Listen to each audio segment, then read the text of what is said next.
The B-52 Stratofortress is not a bomber. It is a sequencing problem flying at 500 miles an hour. Releasing 70,000 pounds in 8 seconds shifts the aircraft's center of gravity faster than the autopilot was designed to follow. Get the release order wrong, and the aircraft departs controlled flight before the payload is gone. Before the B-52 crosses the target's outer defense boundary, the fire control system has already been working for 3 hours. The B-52H carries weapons in 3 locations. The internal bomb bay runs nearly the full length of the forward fuselage, a volume roughly equivalent to a standard 20-foot shipping container, capable of holding up to 70,000 pounds of ordnance on rotary launchers and fixed racks. 2 underwing pylons extend the capacity further with additional suspension stations for cruise missiles and precision-guided munitions. The total certified payload across all stations exceeds 70,000 pounds in certain configurations, more explosive weight than a fully loaded semi-truck sitting on the highway, except this load is being carried at altitude and has to leave the aircraft in a controlled sequence without killing the crew. Every weapon on every station connects to the aircraft through the MIL-STD-1760 Smart Weapons Bus, a standardized electrical interface that allows the offensive avionics system to address each weapon individually, send it targeting data, run self-test diagnostics, and command its release independently of every other weapon on the aircraft. The bus treats the payload not as a mass to be dropped, but as a network of individually addressable nodes, each one waiting for a specific command at a specific moment. A single bus fault at the wrong station can make an entire pylon's worth of weapons non-releasable over the target without any mechanical failure on the weapons themselves. The aircraft arrives over the target with a full load and nothing to show for it. The mixed payload problem compounds this. A single B-52 sortie may carry Mark 82 500-pound unguided bombs, JDAM GPS guided variants of the same airframe, Mark 84 2,000-pound general-purpose weapons, and JASSM cruise missiles, each with a different drag coefficient, a different terminal velocity, a different sensitivity to crosswind, and a different release point requirement. A Mark 82 and a JDAM released from identical conditions at identical altitudes do not land in the same place. The fire control system must compute a unique release point for every weapon on the aircraft or the pattern misses. At 40 weapons per pass, that is 40 separate ballistic problems being solved simultaneously while the aircraft is still inbound. Weight staging begins before the aircraft reaches the target area. The B-52's fuel system can transfer fuel between tanks to shift the center of gravity within a narrow band as external stores create asymmetric drag during turns and as fuel burns unevenly across the 8 engines. Too much weight forward before the release sequence begins and the nose sits heavy throughout the drop, degrading the ballistic solutions computed for aft weapons. Too far aft and the pitch instability that develops as forward weapons depart first pushes the aircraft's trim state outside what the autopilot can correct without crew intervention. Carrying 70,000 pounds is the easy part. The problem the fire control system has to solve before the aircraft reaches the target is more complex than anything the original 1950s airframe was designed to handle.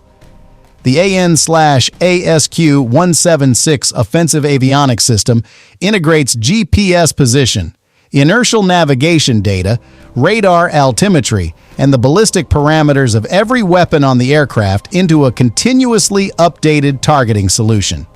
It begins resolving individual release points approximately 200 miles from the target. At 40 or more weapons requiring sequential computation, the processing load cannot be compressed into the final approach.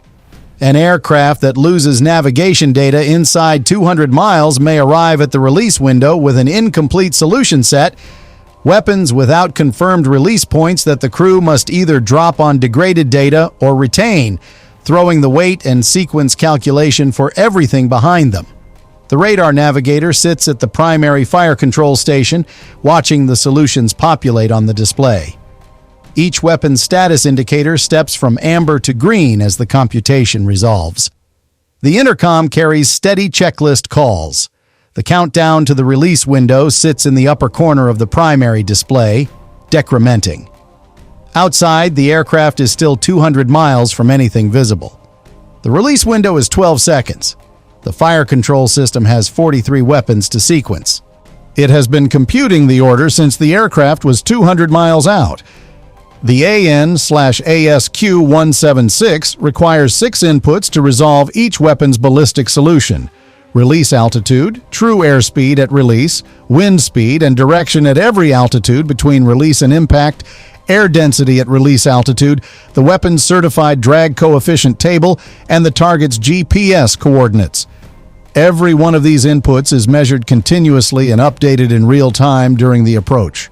Wind data alone requires sampling at multiple altitudes because a weapon falling from 40,000 feet passes through air masses with different speeds and directions on the way down, and each transition bends its trajectory.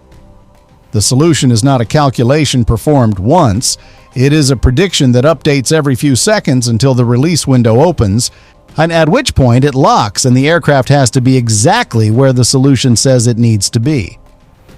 The sequencing algorithm that determines release order is not optimizing for target coverage. It is optimizing for center of gravity preservation throughout the drop sequence. The weapons do not release in the order that best covers the target. They release in the order that keeps the aircraft flyable. A pure front-to-rear release empties the forward bomb bay first, shifting the center of gravity aft as the sequence progresses.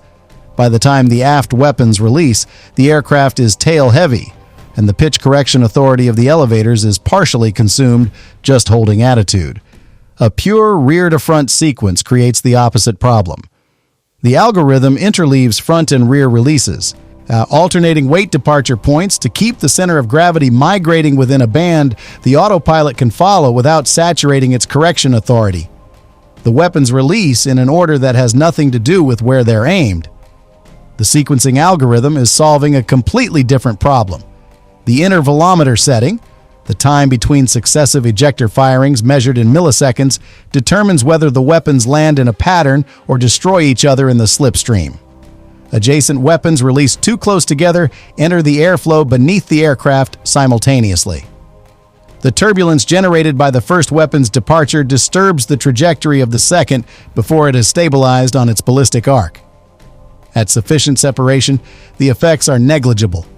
Too close and the weapon's fins interact, causing unpredictable yaw that moves the impact point outside the planned pattern.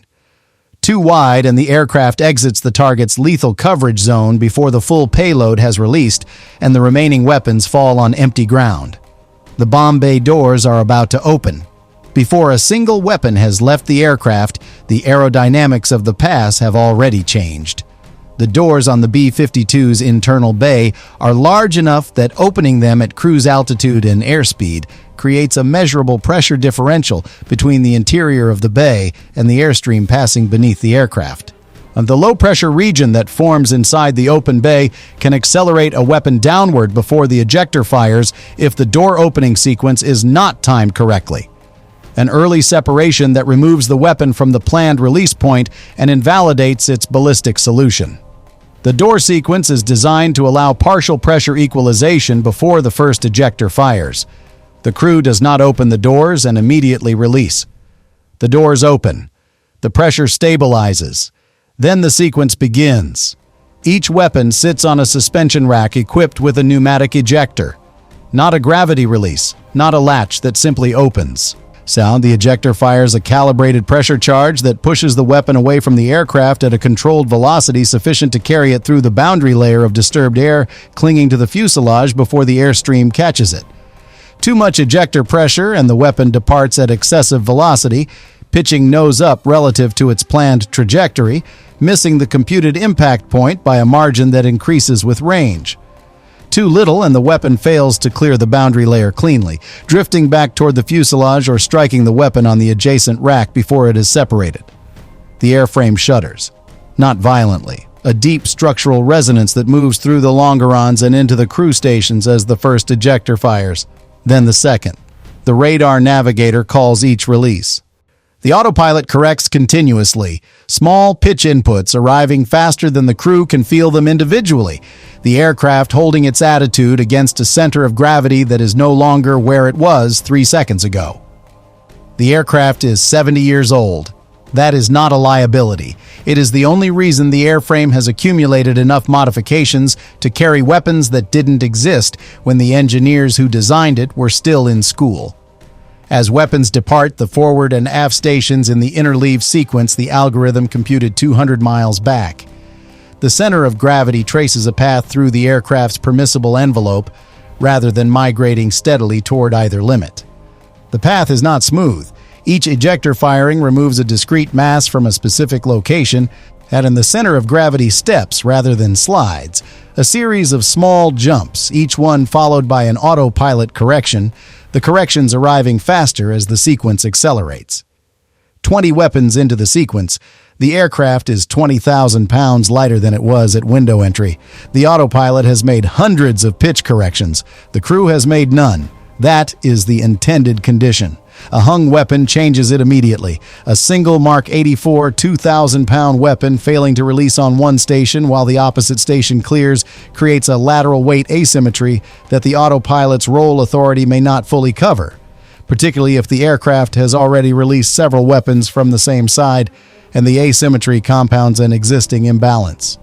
The crew has approximately 2 seconds to identify the asymmetry from the store's management display and apply manual aileron before the roll rate exceeds what the flight control surfaces can arrest at the aircraft's current altitude and airspeed. 2 seconds is not a comfortable margin at low altitude during a high-density threat environment. The hung weapon checklist exists because the scenario is not hypothetical. With 20 or more weapons in the air simultaneously, each following its own ballistic arc from a slightly different release point at a slightly different moment, the impact pattern on the ground is not random. It is the physical signature of the intervalometer settings and the release sequence printed in craters across the target area. The spacing between impacts reflects the millisecond gaps between ejector firings. On the lateral spread reflects the interleaved front and rear release order. A pattern analysis after the pass can reconstruct the sequence that produced it. The bombs land where the mathematics said they would land, and the mathematics was written 200 miles away. The B-21 is in production. The B-1 is retiring.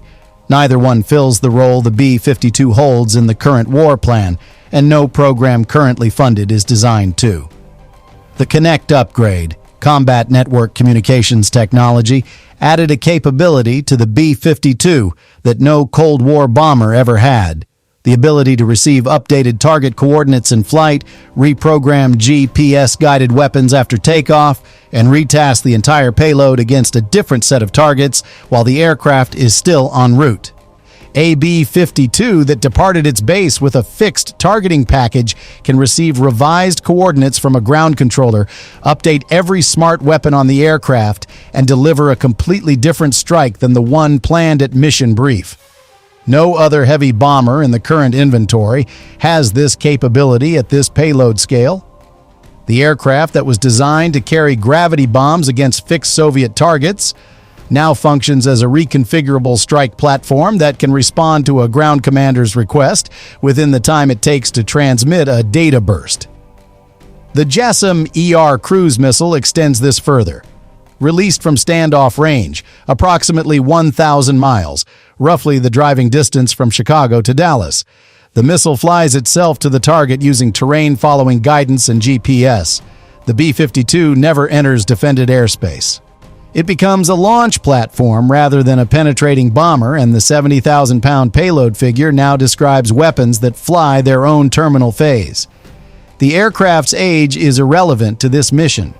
What matters is the volume of the bomb bay, the structural capacity of the pylons, and the ability of the offensive avionics system to manage a mixed payload of weapons with fundamentally different flight profiles. The aircraft climbs. The ejectors have stopped. The bomb bay doors close against the airstream with a structural groan that reverses the one that opened them. The aircraft is lighter by tens of thousands of pounds and rising through a thermal layer, the autopilot trimming nose up to hold altitude as the reduced weight changes the lift equation. The fuel system transfers automatically between tanks, walking the center of gravity back toward its normal cruise position. The crew runs the post-release checklist in the sudden quiet. Weapons away, racks clear, bus status green across all stations. Outside, the aircraft is already 20 miles from the target area and climbing. The B-52 is not kept flying because the Air Force is sentimental about a 1950s airframe. It is kept flying because the combination of internal payload volume, external pylon capacity, mission radius, and weapons bus flexibility it provides does not exist in any other aircraft in the inventory and cannot be replicated at acceptable cost in any program currently funded. The B-21 penetrates. The F-35 strikes precisely. Neither one puts 70,000 pounds of mixed precision and area munitions on a target in a single pass from a single aircraft. The B-52 does that, and it will still be doing it in 2050, maintained by crews whose grandparents were not yet born when the aircraft first flew.